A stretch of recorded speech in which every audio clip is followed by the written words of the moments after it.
바울의 최후의 유언과 같은 디모데를 향한 권면이 이어지고 있습니다.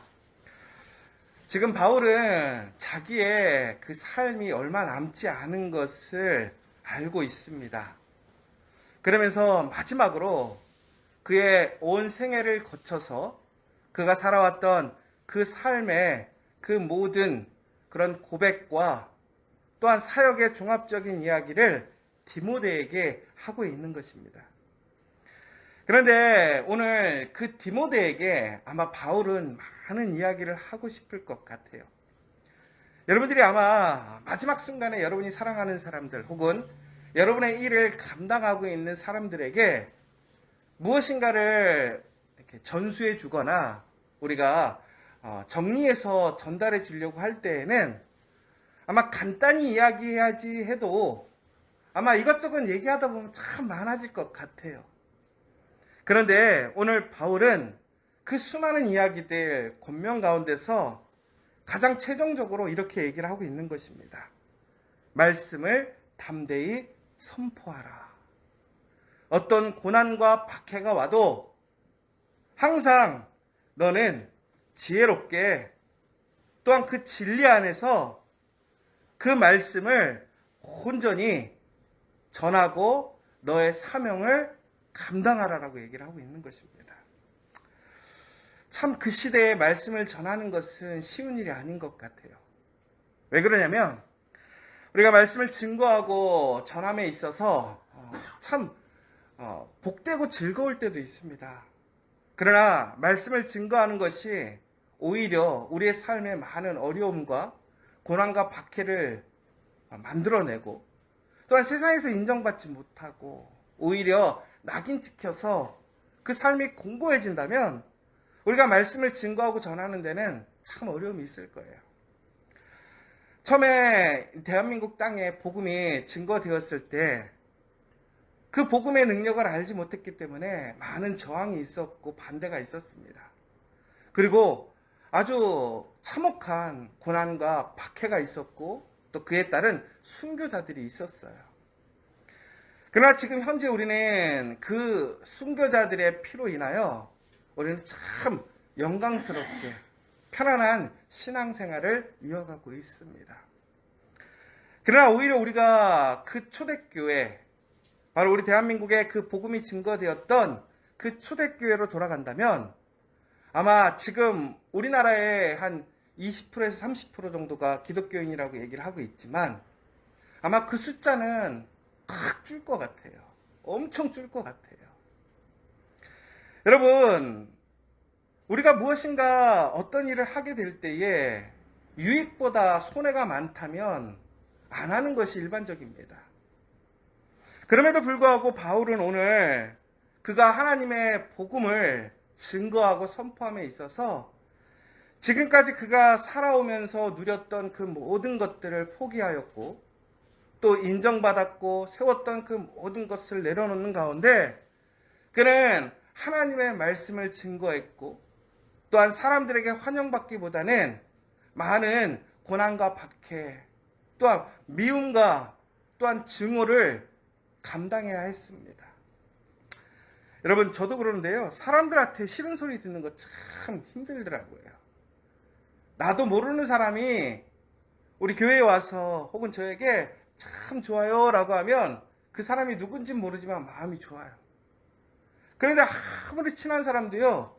너 잘못했어. 문제가 많아. 그러면 그 말에 어떠한 사실인가 거짓인가를 떠나서 기분이 나쁘더라고요. 그런데 바울은 평생 그렇게 살았다라는 거예요. 그런 자격이 없어요.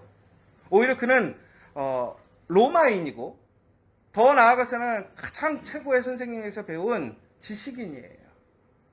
그렇다고 그가 밥 먹고 못 사느냐? 그렇지 않아요. 밥 먹고 살 능력도 있어요. 남한테 싫은 소리, 아쉬운 소리 안 해도 된단 말이에요. 그런데 바울은 그 복음을 증거함으로 인하여 그 복음을 선포함으로 인하여 그는 이처럼 고난과 박해를 당했다라고 얘기를 하는 것입니다. 더 나아가서 그는 후회 없이 최선을 다해서 복음을 증거했다라고 얘기를 하고 있어요. 왜 그렇습니까? 바로 그 복음이 우리의 생명이기 때문에 그래요. 우리를 구원에 이르게 하고 우리를 진정한 그 하나님의 창조의 섭리, 더 나아가서는 하나님의 은혜로 우리를 인도함으로 우리는 영원한 생명을, 또한 죄악의 세상에서 멸망하고 심판받는 것이 아니라 하나님의 그 거룩한 구원의 손길을 통해서 하나님의 면류관을 얻고 영원한 생명을 얻는 그 사람이 되기 때문에 이 바울은 이제 그 복음을 최선을 다해서 끝까지 증거했고, 더 나아가서는 이제 자기의 사명이 끝나지만 그 다음 세대 디모데에게까지도 그 복음을 증거하고 전파하는 일에 힘쓰라고 얘기를 하고 있는 거예요. 다시 얘기하자면 바로 그때가 말세의 때이기 때문에 그래요. 하나님의 심판의 그 순간이 바로 코앞에 다가왔기 때문에 오늘 그 하나님의 심판에서 한 사람이라도 하나님의 구원에 이르는 그 면류관을 한 사람이라도 얻게 하기 위하여 그는 오늘도 일하고 있고, 또한 다음에 그 사명을 감당할 디모데에게도 최후로 이렇게 열정적으로 다시 한번 권면하고 있다는 것입니다. 그런데 안타까운 게 있어요. 뭐냐면 우리가 복음을 증거할 때에는 때를 얻든지 못 얻든지 항상 힘쓰라고 되어 있습니다. 범사에 오래 참음과 가르침으로 경책하며 경계하며 권하라. 결국은 말씀을 전파하는데 지금 그 말씀에 열매가 있든지 없든지 간에 항상 끝까지 오래 참으면서 그 말씀을 가르치는 일에 힘쓰고 멈추지 말라라고 얘기를 하는 거예요. 그러면 때가 이른다라고 되어 있습니다. 그러면 여러분 이 본문이 2절에서 3절로 넘어가면 때가 이르니 라고 되어 있으면, 그럼 그 때가 이르렀으니까 어떻게 된다고 생각하십니까? 언어상 보면 열매가 맺힐 거다라고 우리는 이해하잖아요. 그렇죠? 근데 보니까 내용이 뭐죠? 열매가 안 맺힐 거다라고 얘기를 하고 있다는 거예요. 오히려 사람들은 바른 교훈을 받지 않는다라는 거예요. 그리고 자기의 사욕을 따라서 자기의 마음의 기쁨을 줄 그 스승을 따라가는 그런 잘못된 삶을 살아가게 된다는 거예요. 진리를 돌아서고 허탄한 이야기를 따르며 자기의 탐욕과 자기의 욕심을 채우는 자기중심적인 사람들이 될 것이다 라고 얘기를 하는 거예요. 이게 참 아이러니하잖아요. 그러니까 목숨을 다해서 최선을 다해서 복음을 선포하라는 거예요.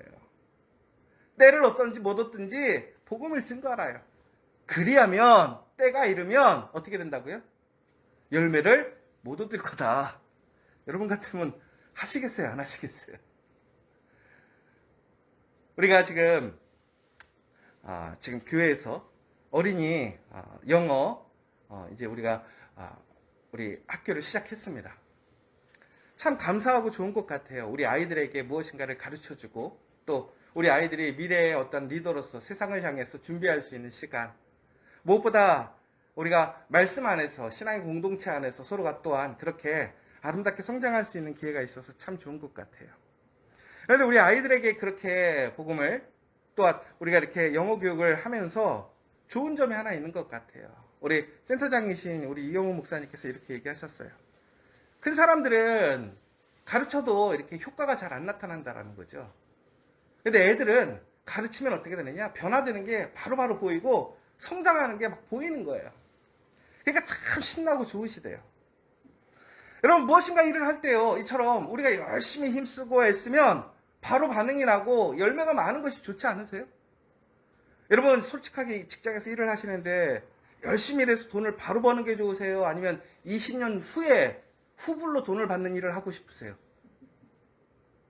대부분 지금 바로 돈을 많이 버는 일이 좋은 거 아니에요?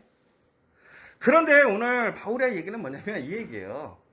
너가 열심히 일하는 거죠. 최선을 다해서 하는 거예요. 그런데 한 20년 후에 면류관 받을 거야. 죽을 때 면류관 받을 거야. 그리고 사람들이 그럴 거란 말이에요. 아유, 죽는데 무슨 소용이에요. 그런데 여러분, 이게 되게 중요한 거예요. 죽고 끝나는 문제 같으면 지금 우리는 우리 손에 잡히고 당장 나에게 유익이 되는 일을 해야겠죠. 죽고 끝이 아니라는 거예요. 죽는 것이 다시 시작이라는 거예요. 그때가 진짜라는 거예요. 바로 그때 진짜 영원한 하나님의 나라에서 상급을 받을 사람들은 오늘 내가 지금 무엇을 얻느냐 얻지 않느냐가 중요한 것이 아니라는 거예요. 지금 내가 편안하게 사느냐? 아니에요. 내가 고난을 받느냐? 아니에요. 가장 중요한 것은 바로 그 마지막 때, 그 심판의 순간 하나님 앞에서 우리의 운명이 결정된다는 거예요. 그러므로 우리는 그날까지 최선을 다하라는 거예요. 바로 그때 우리는 하나님 앞에서 분명히 구별될 것이라는 것이죠. 그러나 이것을 모르는 사람들은 종국에는 어떻게 되는 거예요? 하나님께서 마지막 기회를 주심에도 불구하고 그 은혜에 참여할 수 없는 거예요. 우리가 어제 여호수아서를 이제 시작했어요. 우리 온 가족이 있는 그 내용에 보면 여호수아서에서 보면 이제 광야의 삶을 마감하고 이제 요단강을 건너면서 이제 가나안 땅에 들어가는 그 여정이 시작됩니다. 그런데 참 아이러니한 순간이 있어요. 뭐냐면 이스라엘 사람들이 출애굽을 할 때 가장 클라이맥스가 어디였냐면 홍해를 건너는 사건이었습니다. 그러니까 홍해라는 것은 다시 얘기하자면 종된 애굽의 삶 속에서 이제 하나님의 믿음의 삶, 이제 자유로운 삶으로 건너가는 가장 큰 선이 되는 것 같아요. 그런데 그 선을 넘기가 쉽지 않은 거죠. 그런데 그 선을 넘는 일은 결국은 사람의 능력으로 되는 것이 아니라 인간이 만들어 놓은 길이 아니라 하나님께서 길을 만들어 주시는 가운데 새로운 길이 시작되었다는 거예요. 그런데 이스라엘 사람들이 광야에서 어떻게 했습니까? 하나님을 믿지 못했어요. 순종하지 못했어요. 결국에는 그들은 광야에서 40년 동안 헤매다가 종국에는 1세대는 모두 다 죽고 난 이후에 그 만나 세대, 그 믿음으로 순종으로 훈련되었던 사람들만이 이제 가나안으로 들어가게 되는 사건이에요. 그런데 요단강을 건너는 그 순간 제사장들을 앞세웁니다. 근데 뭐 이스라엘 가보셔서 알겠지만 요단강이 그렇게 깊지가 않아요. 폭도 작고. 근데 아주 중요한 사건이 하나 있어요. 이제 이걸 기적이냐 아니냐 이런 거를 떠나기 앞서서 그 상징적인 의미를 잘 보셔야 되는 게 바로 제사장들이 딱 발을 딛자 어떻게 됩니까? 요단강이 갈라지면서 땅이 만들어지는 사건을 보게 돼요. 이건 무슨 얘기냐? 출애굽에서 이제 가나안으로 넘어가는 하나님의 약속의 땅으로 넘어가는 이스라엘의 그 시작, 첫 모습이 다시 재현된 거예요. 여러분, 얼마나 큰 강을 건너느냐가 아니라 바로 하나님께서 이스라엘이 처음 실패한 이후에 다시 기회를 주셨다는 거예요. 여러분, 그러니까 우리가 이 사실을 기억해야 돼요. 하나님께서 우리에게 주신 그 기회를 우리는 존귀하게 여길 수 있어야 된다는 거예요.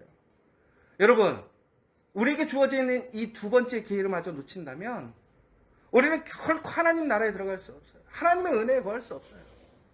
그러나 하나님께서는 우리가 한번 실수하고 넘어지고 잘못해도 우리를 그 하나님의 은혜 안에서 구원하시고 그 복에 참여케 하기 위하여 우리에게 예수 그리스도를 보내주신 거예요. 그게 복음이라는 거예요. 다시 얘기하자면 우리에게 다시 기회가 주어졌다는 사실을 알려주는 것이고 바울은 그 기회를 통해서 하나님을 만나게 된 것이고 구원을 얻게 된 거예요. 그 벅찬 감동으로 그는 오늘 복음을 증거하고 있는 거예요. 더 나아가서는 하나님께서 그에게 명령하셨다라는 거예요. 한 사람이라도 더, 그 한 영혼이라도 더 그 마지막 때에 하나님이 주신 기회를 통해서 구원을 얻으라는 것이고 하나님의 면류관을 받으라는 사실입니다. 오늘 여러분들이 오늘 이 새벽에 하나님 앞에 기도하고 있다는 것, 바로 그 하나님의 기회를 얻은 사람인 것을 기억하시기 바랍니다. 여러분, 그 기회를 얻었다는 것은 결국은 무엇인 얘기입니까? 하나님이 우리와 함께 하시고 내가 하나님의 군대가 되었다는 사실이에요. 그러므로 우리는 선한 싸움에 최선을 다해야 할 줄 믿습니다. 여러분, 싸움을 두려워하지 마세요. 믿음 안에서 담대하게 선한 싸움을 하십시오. 전국에는 우리가 그 선한 싸움을 통해서 우리가 최선을 다해 나간다면 하나님께서 전국에는 우리를 승리케 하실 줄 믿으시기 바랍니다. 여러분, 때를 얻든지 못 얻든지 때가 이를 때 우리 눈앞에는 열매가 없어 보일 수도 있어요. 변화가 없어 보일 수도 있어요. 우리 자녀들이 변화되지 않고 우리 직장이 변화되지 않고 공동체가 변화되지 않아서 실망하고 낭망할 때도 있어요. 그러나 여러분 포기하지 마시고 끝까지 하나님의 말씀을 붙드십시오. 하나님의 그 말씀을 성취하시기 위해 이스라엘에게 다시 기회를 주시고 그 약속을 성취하셨던 것처럼 분명히 그 말씀을 통해 우리에게 면류관 주심을 기억하시기 바랍니다. 또한 그 면류관은 그 믿는 한 사람뿐만이 아니라 누구든지 주의 나타나심을 사모하는 모든 자에게 주신다고 약속하셨어요.